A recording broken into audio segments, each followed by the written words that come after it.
geology here. You can see behind me that a lot of the what we call overburden, the dirt that was on top of the rock here, has slid off the side of the mountain. We've got to get that cleaned up and then assess the rock underneath, as well as the county road that's above that. So we're going to continue to do that throughout today. I can tell you at this point that what we feel like is we have a goal of getting the interstate reopened in the next 2 weeks.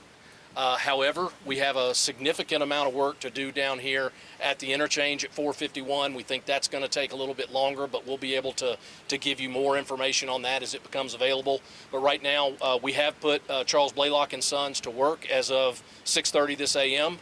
cleaning up the site, so work is actively going on. We've had anywhere from 20 to 30 TDOT employees on site this entire time. Also have over 35 members or 35 contractors that are here helping. So we are, as I said, estimating 2 weeks. I want to encourage everybody. We're going to use the same detour routes that we used during Helene. Those will be posted on our website, so I want to direct everybody to those. And as more information becomes available about the status of repairs, we'll provide that via our website. I also want to thank, again, the local elected officials as well as our state partners. One of the reasons we're able to respond so quickly is the sound fiscal management of the state of Tennessee. Them passing the TMA a few years ago, we got cash in the bank, which allows us to respond very quickly, so I want to thank them. I also want to thank my counterparts in North Carolina. NCDOT was a big part of helping us retrieve vehicles as well as manage traffic on this corridor. We'll continue to work with them as we go forward, managing detour routes, and we'll have more information about the repairs as they become available. Before we take questions, I want to offer opportunity for Senators to go ahead. You know,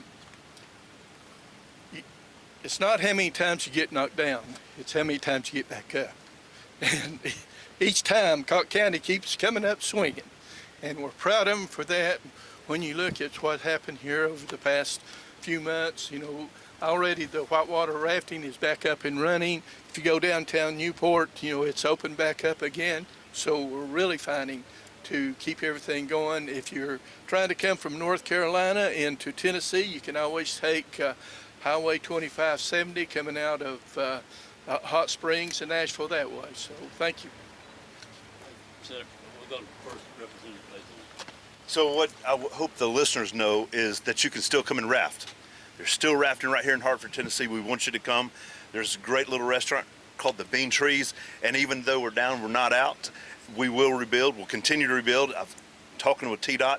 They're not stopping all the other stuff that's going on right here. You can see this place has been devastated.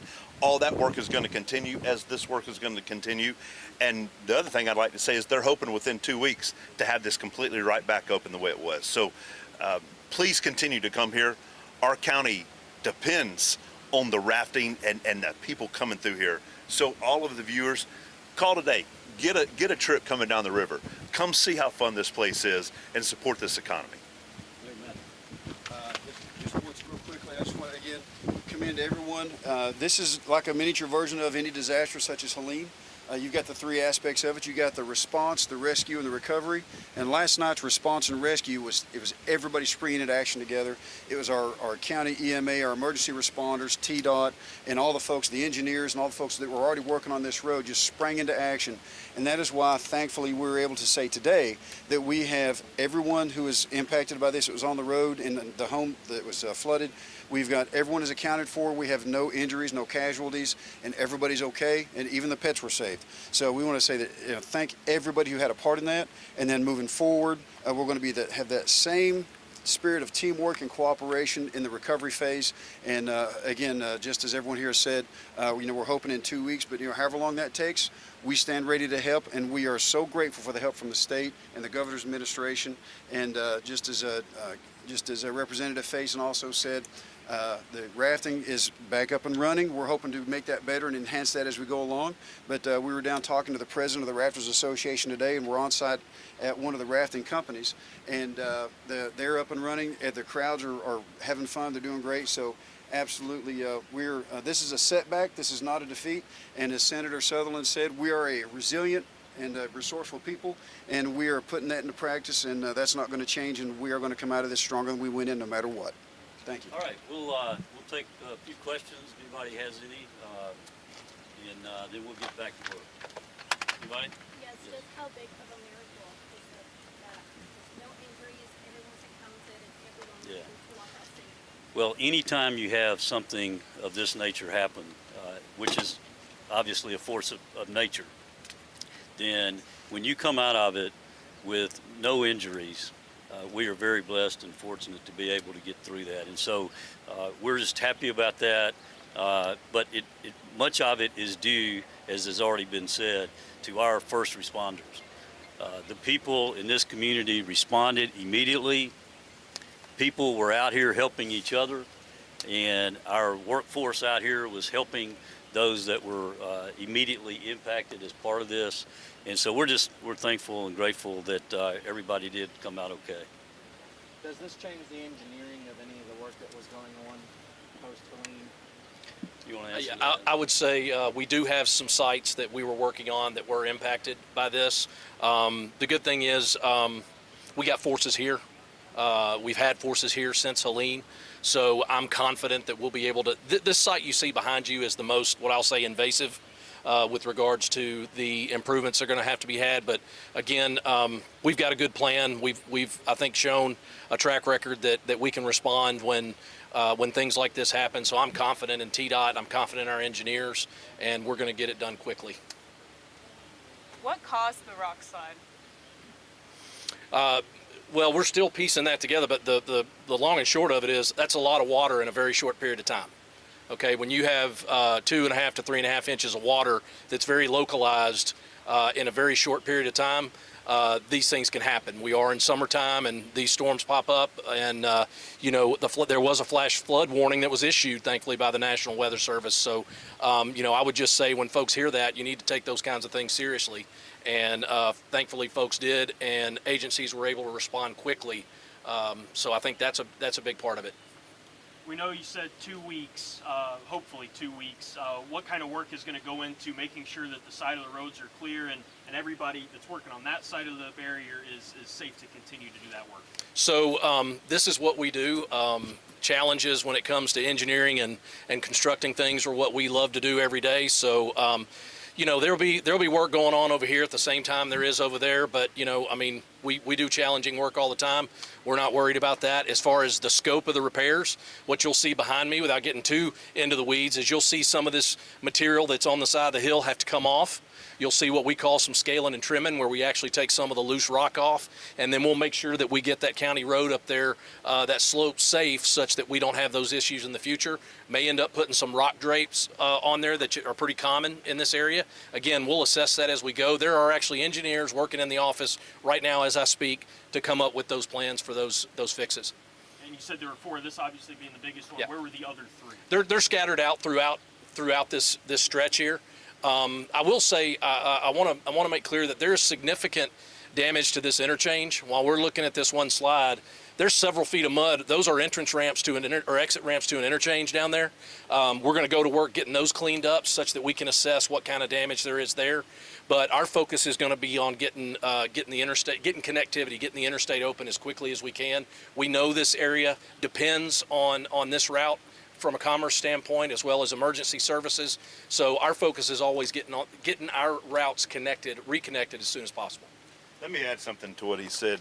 When this area of Tennessee hurts, the whole state hurts. This is a major artery that feeds all the way to Memphis. And I want to brag on TDOT just for a minute. I'm actually good friends with the state representative from right here on this side of North Carolina.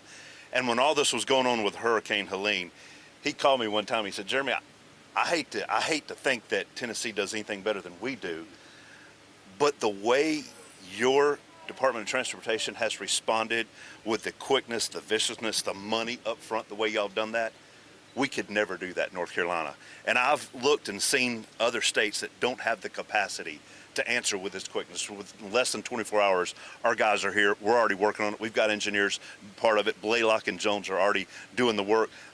That's something that all of your viewers can be proud of. This is our state, and we're not in debt by doing that. This is ran well, and we've got a great commissioner that we're going to miss one day. He's announced his retirement. We're going to miss him, but TDOT has ran well, and we benefit from how they run this state and our highways. Y'all mentioned that you had y'all mentioned that you had funds available. Do you have an estimate of the cost? I know it's so early. Yeah, it is early. Do you want to answer that question? You can go ahead. So right now, we think we're in the $500,000 range with where we are. But again, I want to say, depending on what we find when we uncover this interchange, that could change. Unfortunately, we have a little bit of experience here lately with what these types of repairs cost. So we have some pretty good information on that. But that's where we're thinking right now, somewhere around $500,000. And the reason that's so important for a state like Tennessee to have that money is we're not dependent on another federal agency for us to go to work. We can go to work right now, and that makes a big difference in getting connectivity restored quickly. Which was the big difference that they experienced there in North Carolina, and that because the action that was taken on part of the legislature to give TDOT dollars before we had these kind of incidents so that we could react immediately and not have to wait on the federal government to come in and bail us out. So we were able to get to work immediately and put these dollars to work and get this work done. And so that's the important difference between that. For any of the, for any of the elected officials here, knowing we're 7-8 months removed from Helene, the initial disaster, seeing this happen again, what was kind of going through your all's heads, hearing that this same area was once again being impacted by flash floods and devastating slides? When you first get the report, obviously we're still in trauma from, we still got that, ears are still ringing from 8 months ago. And so when that first call went out, immediately it was like, oh no, not again. But then within a half a second later, that is, okay, let's do this. And that's what we do. Whatever the challenge is, we're going to face it together head on, and we're going to overcome it. Doesn't matter what it is. Like just Senator Sullivan says, you get knocked down, so what? You get back up and you keep going, and that's what we're going to do. No matter what. If this happens again, we'll do the same. And Mayor, that's my second question. I mean, just what does this tell you about Cocke County? It's been a one-two punch. It's reminded, as has been said many times, it's reminded us who we are. That we are a tough and a resilient people. Our ancestors carved this community out of the wilderness, and we are the descendants of those people. And we still have that same toughness and resilience and unity, and that's what gets us through, and that's what we're going to keep doing.